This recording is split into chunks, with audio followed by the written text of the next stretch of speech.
In yesterday's video, I talked about the number one mistake that startups make that I've seen.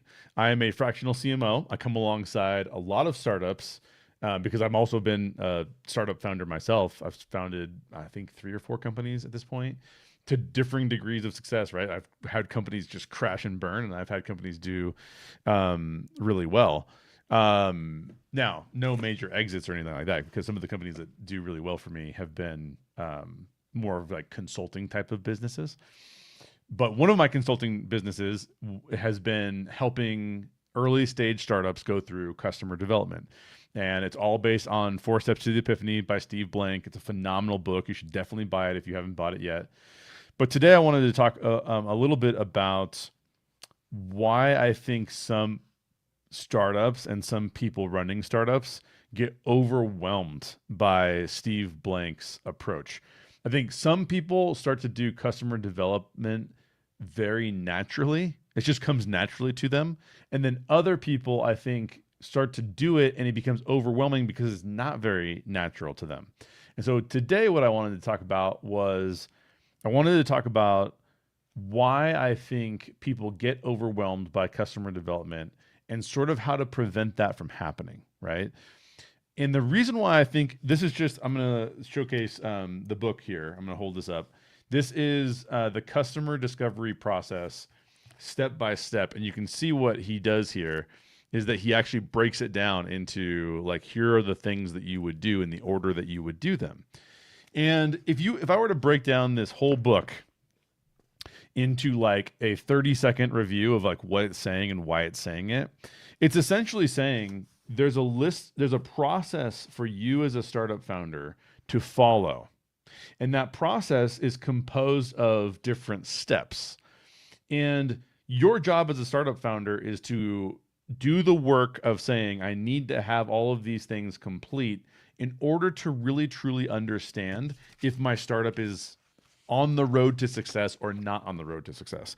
And it's kind of like saying, I think the problem with the book is it's very much like a textbook. And I think that overwhelms people. So what I try to do for my clients is I'll say like, here's the book, but here's my interpretation of the book. And here are the processes that the book is saying you need to work on in order for you to validate your idea. And again, the whole point of the book is don't create a product, spend $1 million on a product, and then see if it works with customers. He's basically breaking it down the way he's breaking it down to say, well, you have an idea, test the idea with potential customers. If you start to hear really good things about it, then build a prototype and then test the prototype with the same people and with new people. And then he says, okay, did that work? Okay, great. Now you can add other elements of your business model in, step by step, building a business, building a startup from the ground up, right? And I think that starts to get overwhelming because there's so many moving pieces for startups, and there's so many different things that can steal your attention, including a lot of things that ultimately won't matter to your business. Most of the startups I have worked with, if they have failed, they failed because they became distracted from the simple equation that they need to sell a product. And by selling a product, they will make themselves the revenue that they bring in and the profit that they bring in will sustain them for longer, right?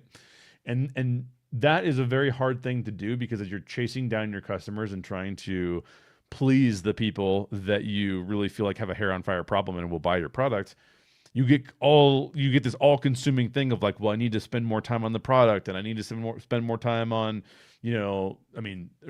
unfortunately, really dumb things like branding. Like branding does not matter to an early stage startup at all. Things like that, people start to pay attention to those things, right? I mean, how many businesses that start working on their logo and spending lots of money on their logo? Not worth the time and energy, right? Like, you just need it would be better for you to not have a company logo and have 5 people paying you to utilize your product than to have a logo and have 0 customers. We would all say that, right? So yeah, I highly recommend Four Steps to the Epiphany. If you're having any kind of trouble understanding it, reach out to me. Reach out to me on LinkedIn, and I can do a session with you. I will charge you for the session because I have to. It's part of my business. Just taking up my time to do so. But I would love to explain it to you, how to approach the book, some things that I've learned about it, adopting the practices of the book. I've done this with probably a dozen companies or more, and it's been valuable in every single case. Because if you're gonna fail, better to know it early on because you were going through this process than to dedicate your whole life to it and years to it, and then it goes nowhere in the end. So I highly recommend Four Steps to the Epiphany. If you need help understanding it or you have a question about it, let me know in the comments down below. I'll get back to you on it. In fact, I can do a whole live show on that question by itself, which would be kind of fun. And if you need any customer development support, reach out to me on LinkedIn. Let me know. Leave me a comment here. Let me know. But yeah, that's it for today's stream. Stay tuned for tomorrow. I'll have another stream for you as well, and we'll talk a little bit maybe more about customer development. Or if you have a question you want me to address, throw that in the comments down below, and I'll address that. Thanks for watching.